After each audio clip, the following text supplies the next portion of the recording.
Hey there, everybody. We are here at the Manchester Bespoke Show, and honestly, one of the main reasons we're here is because of the sub-theme of apocalypse bikes. You guys know I'm a big fan of apocalypse bikes. They're very utilitarian, very creative, and there's actually no better place to host this kind of bike show than at this location. We're at a former bathhouse. It totally has the apocalypse vibes going on, so let's go check it out. This is one of the entrances.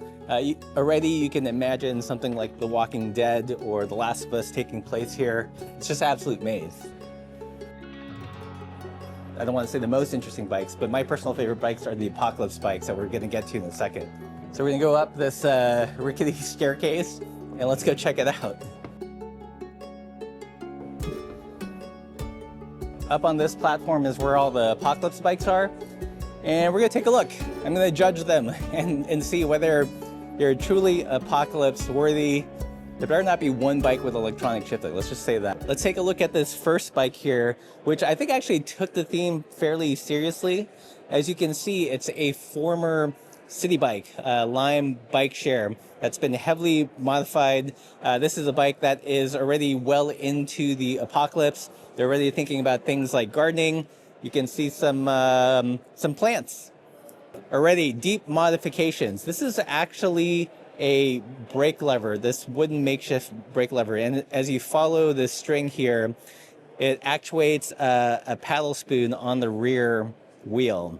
Again, over here, we see the theme of gardening. This is definitely someone that's a forager. A lot of ingenuity actually into this build.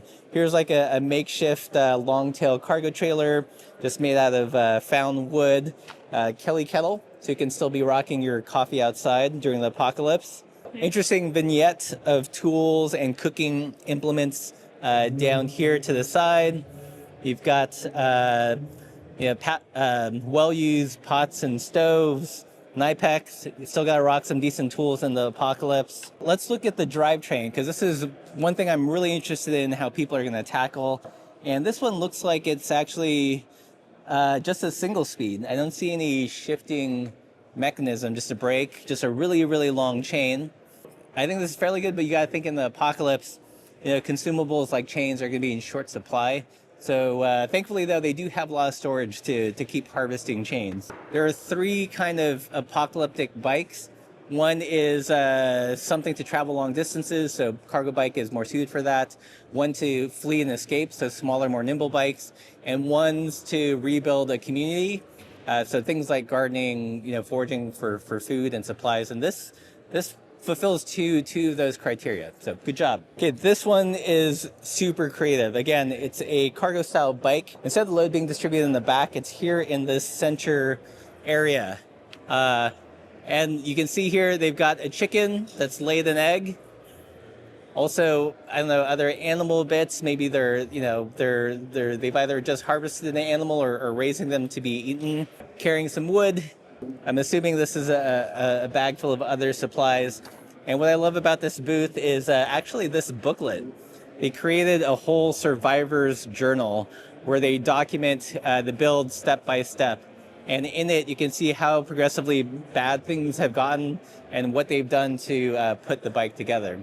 So it looks like it's got a dynamo hub, which I think is a good touch because, who knows about electricity, its availability in the apocalypse. Here it's got a front linkage steering. Interesting to see it on the top. If you guys have ever ridden an Omnium, it uses a similar like ball joint steering, but it's below the boom tube here. Grips are super utilitarian. Shifters look like thummies that can be either run index or friction, so I think this gets points for accuracy. Brakes appear to be hydraulic disc brakes, which is fine, but I think there will be a point when oopsie happens, you lose some fluid, you might have to just switch to a cable. So moving to the back, we've got a saddle with a suspension seat post, because one should still keep comfort in mind in the apocalypse. This is pretty cool back here. There's a little integrated table saw in the back, so you can cut wood for kindling. I can't quite see what the drivetrain is. It might just be a single speed, but you can see that the cable is geared to run the table saw up here. So again, positive points for simplicity, no electronics. Interestingly, aside from the dynamo in the front, there's also a tire dynamo. So I don't know if that's about redundancy or if this operates something else. All right, so we're here with Tullen and James. Yeah. You guys are the builders of the bike. Can you demonstrate the table saw? Yeah, go for it. So yeah, we had to build a kickstand Okay. to support the rear wheel off of the ground. You'll have noticed the chain comes up from this sprocket and goes up into this gearbox that we made from some old bottom brackets and some sprockets and chain and stuff that powers this saw blade. There's also an old bottle dynamo here, which is powering a work light. And there's a mirror so you can watch yourself as you're cutting wood on the saw blade. That's good. Nice. I love the journal documenting the build. Safety specs too. So safety first in the apocalypse. The safety third. I noticed you have a chicken. What's your long-term kind of strategy for the apocalypse here? So the chicken, we found it. But it's only laying cream eggs. So yeah, it's only got It's some eggs. we only want it for the cream eggs. Oh, okay. So chicken, not so much to eat, but for like kind of like long-term sustenance. Eggs and companionship. Yeah. Yeah. Hey there, everyone. Do things seem bad and a little apocalyptic? Well, it's because it is. But don't you worry, you'll be pedaling long into the apocalypse with our sponsor, Brooks. Brooks makes durable, comfortable, and good-looking saddles and bags for now and the end times, which turns out is pretty close. So if you want to be prepared for the apocalypse, pick up a Brooks or 3. Okay, moving on to this bike. This looks like it was a former Kona mountain bike that got reconfigured into a front-loading cargo bike. An interesting choice of loadout here. We've got your axe. This looks like a cook stove, fuel for the stove, possibly water, some tin food. For some reason, a bunch of spray bike. Maybe they're trying to do the odd job, odd restoration project on the during the apocalypse. On the other side, there's also some paddle oars. Maybe there's some amphibious thing that I'm not seeing. Or it could be a way to bat away the zombies. I like this touch here. Just a random stem to hold things together. Sometimes in the apocalypse you have to improvise. Nothing is perfect. Same thing here. This bike has apparently 2 alternative hand positions. And this lower one is being used to house e-bike controls. I think this is kind of a bold and optimistic move to go e-bike here.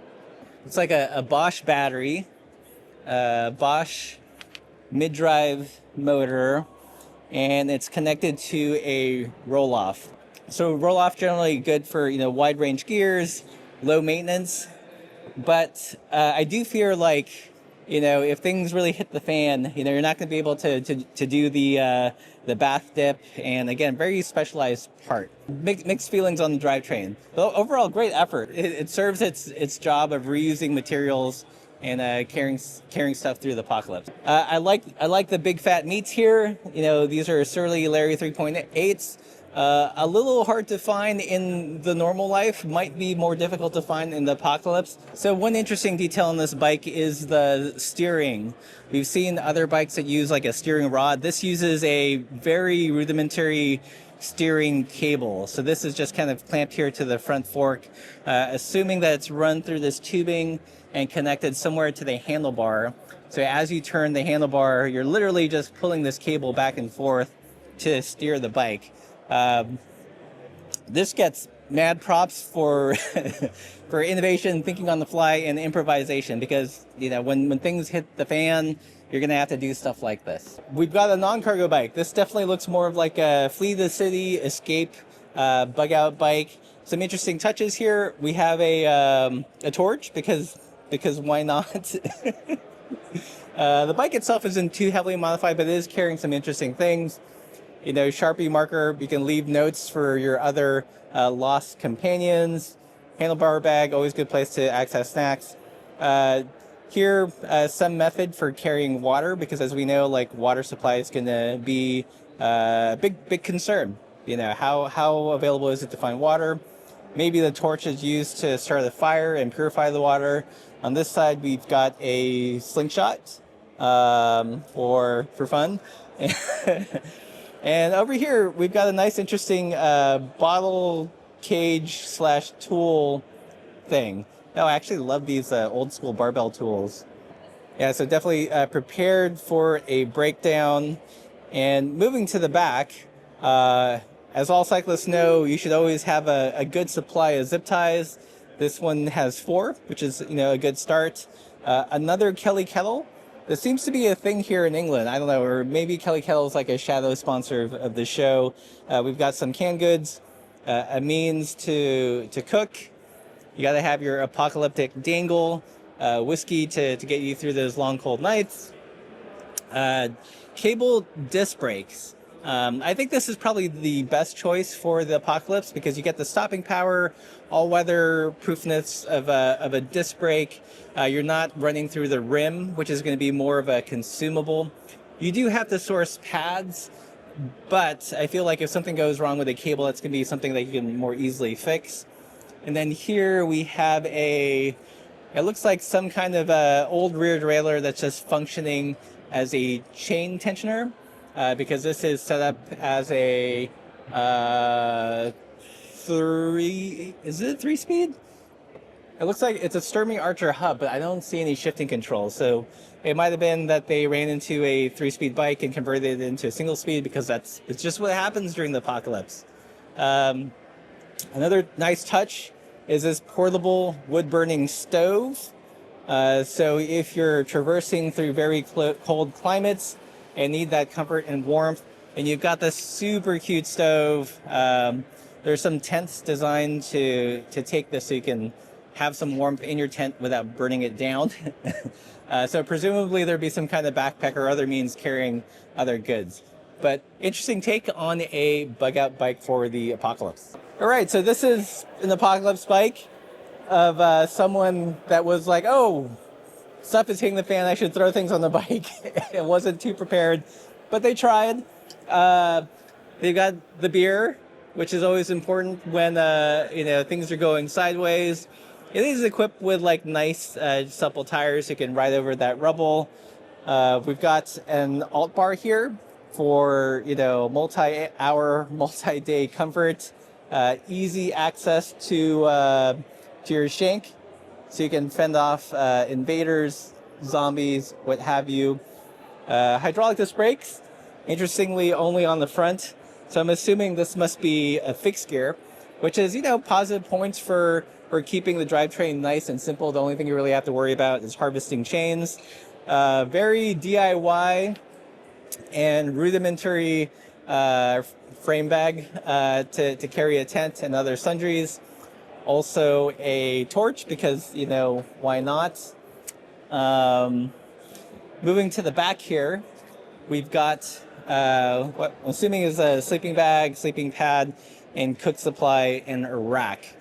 I'm kind of curious about the thinking of having the handlebar here, maybe expecting to pick up a passenger, very small passenger, and have them sit behind, or again, just a place to dangle things like a mug, or to use it as like a rough way to just carry a load. For kind of an extemporaneous build, makeshift frame bag, not too bad, but not quite sure how long this person's going to last during the end time. So this is a bike that's labeled the Binfluencer. So part apocalypse bike and part statement bike. And it says the apocalypse is nigh unless we start picking up our shit. And you can see why it's aptly named the Binfluencer. There are some trash bins here, very haphazardly tied to the fork using some inner tube and some wood bits. In terms of the drivetrain, I think this is really interesting and shows some creativity. No quick release. This is a very makeshift through axle system, hydraulic disc brakes, nice big tires to get over rough terrain.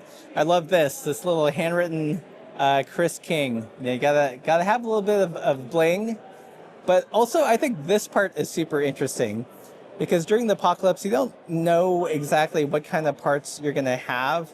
You're not gonna have that matching baller Chris King headset cup. You might just have to harvest and squeeze things down with a really long bolt and a series of nuts. The bike has it looks like a pull tube for crotch safety in the apocalypse. Very important. Again, extra padding there. Or maybe this could be like an extemporaneous seat if you pick up a passenger. Here, you've got to have your TP, always important. Although I am a little suspect of how it's mounted. This looks like it's bolted through. So, and it's also at a low spot. You ride over a puddle and your TP is gonna be not very effective and hard to get to. So I would have at least bagged it. Okay, over here we've got the wood cyclery cup. Good place to store things. Again, you know, single-use zip ties. I'm not quite sure how this would work if you're gonna to actually functionally use it. We've got a 2x4, which is acting as a makeshift fender, and I believe it's a harpoon gun, or is it a trash picker-upper? I'm not sure. I think if it were a harpoon gun, this would be way cooler, but I think it's just for picking up trash, but still on point with the theme of the bike. One thing I think is really interesting is the drivetrain. If you take a look, it's got a chain tensioner, and it's essentially a single speed. You can change to multiple gears by moving the chain over, I believe, on this cassette. But again, creative use, because you don't know what parts you're going to have. You're not going to have access to the QBP catalog to have a perfect drivetrain. You're going to find parts and slap them together, and you got to make it work. And this does it. So it uses the fat half of the cassette as like a giant spacer to get that good chain line, and then you can adjust your gearing with this. So I think, you know, it's got limited capability, some questionable toilet paper mounting points, but in terms of creativity and, you know, and running with parts on the fly, A+. So this is a very interesting build. As you can see over here, this is definitely someone that has gone full cannibal during the apocalypse. You've got this integrated grill here. You know, I talk about baby heads on the channel. Well, here's baby legs and arms. An interesting setup because it's got a smaller front wheel. This is to accommodate, of course, the grilling rack. Very herky and purposefully built kickstand. And as we move to the back over here, you can see they've welded on a second top tube. This, of course, adds rigidity. Also mounting points for your rifle, you know, to take out potential prey.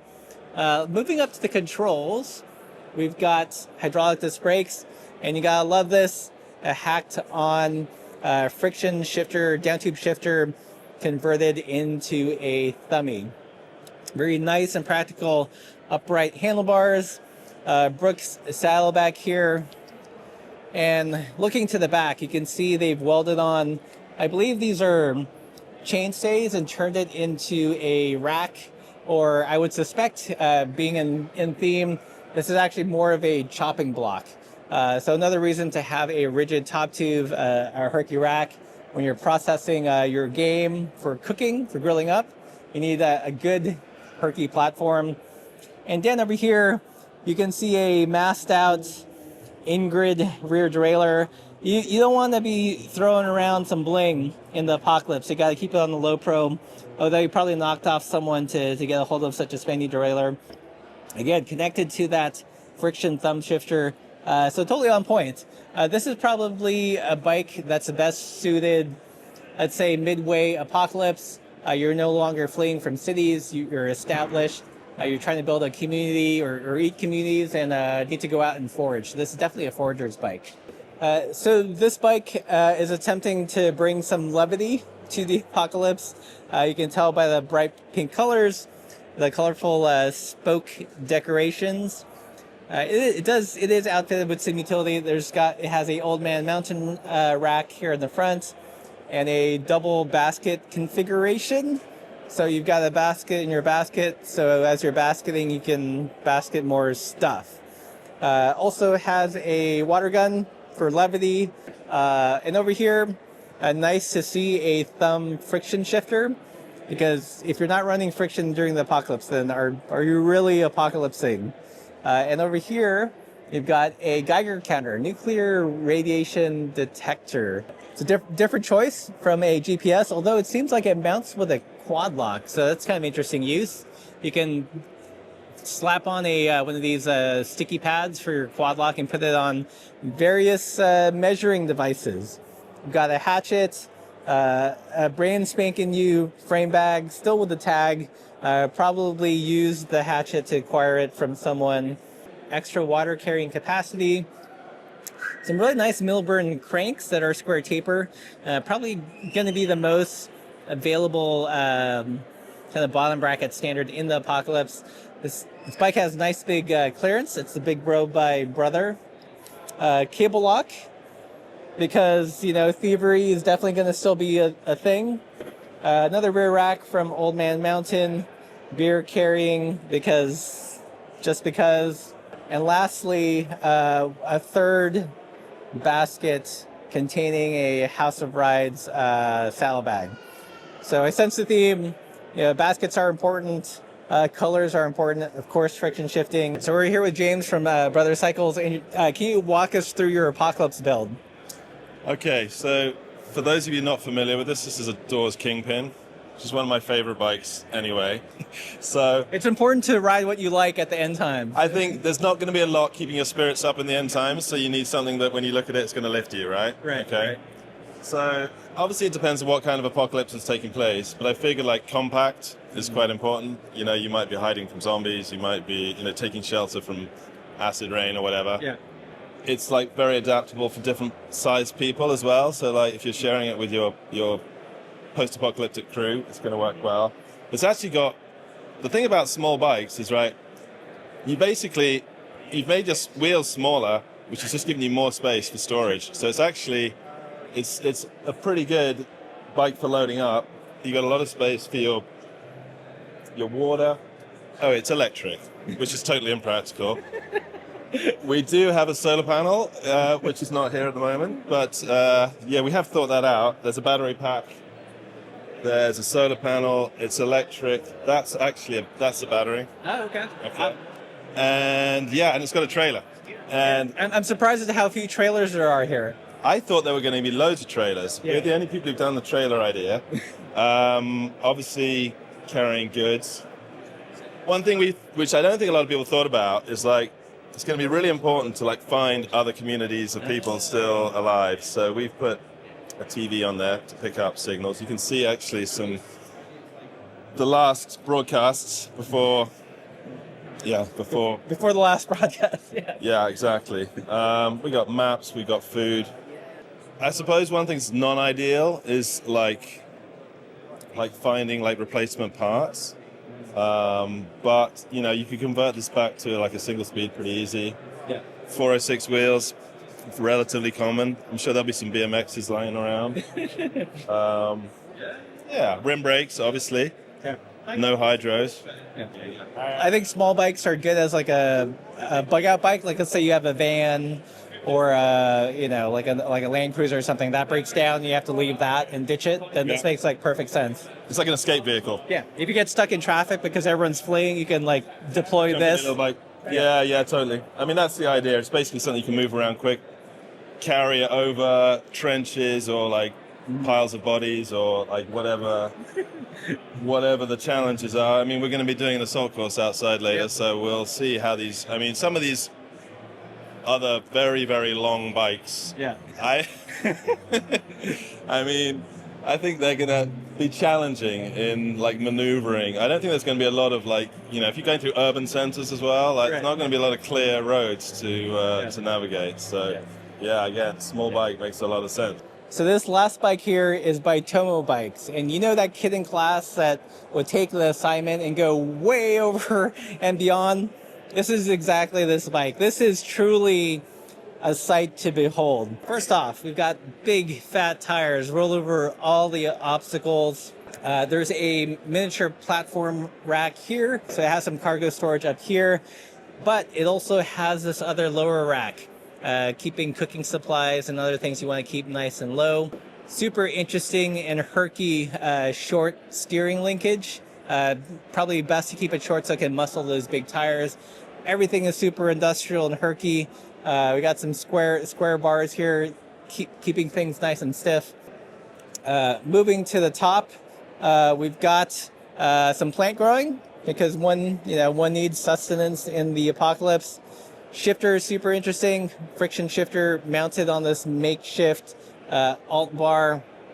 And if you look at the stem, like this is a stem that will truly last the apocalypse. Like double tubes welded onto the handlebars. These look like they're adjustable, so you can adjust the rearward sweep of the handlebars. So super important during the apocalypse.